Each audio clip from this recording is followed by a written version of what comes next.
Récemment, j'ai commencé Guilty Gear Dual Rulers. Si vous n'êtes pas familier avec l'univers des jeux de combat, et en même temps je vous comprends, moi aussi j'aime bien prendre des douches, vous ne connaîtrez peut-être pas Guilty Gear. Grand nom du versus fighting, la licence est connue, surtout dans ses épisodes récents, pour ses animations et visuels hyper qualitatifs, ses musiques rock qui déchirent, mais aussi pour son histoire et son lore très...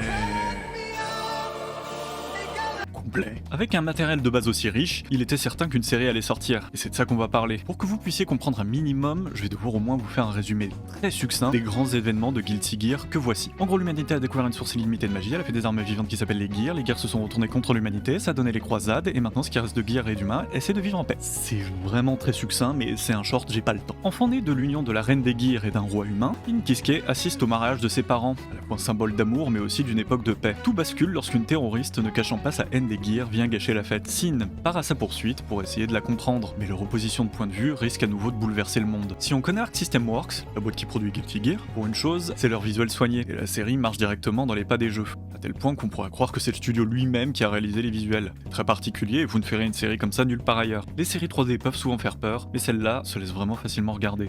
Et malheureusement, c'est à peu près là que s'arrêtent les choses positives que j'ai à dire. Comme j'ai pu en parler plus tôt, connaissant déjà l'univers des jeux, j'avais des grandes attentes, parce que bon sang, il y a de quoi faire. Et pour tellement d'éléments, j'ai vraiment la sensation qu'ils ont suivi le code du bon petit shonen. Déjà, dans tout le cast, choisir Sin, le jeune blondinet plein de gentillesse et de naïveté comme protagoniste, n'est pas le plus grand des risques. Mais sans vous spoiler, toute la série est convenue comme ça. La plupart des ficelles scénaristiques tiennent plutôt de la corde et permettent facilement de deviner ce qui va se passer ensuite. Beaucoup de personnages des jeux font juste acte de présence, et on assiste aussi à plusieurs moments un peu cons. Comme au tout début, inviter le président du parti anti-Gear au mariage de la reine des Gears en question. Ce serait un peu comme inviter Marine Le Pen à un mariage sénégalais. Même la musique, qui fait beaucoup le sel des derniers opus, semble presque trop sage ici. La série n'est en soi pas si mauvaise, mais du point de vue de quelqu'un qui connaît pas l'univers, peut être très difficile à comprendre, et du point de vue de quelqu'un qui connaît l'univers, elle peut être incroyablement frustrante parce que n'essaye jamais rien et ne prend aucun risque.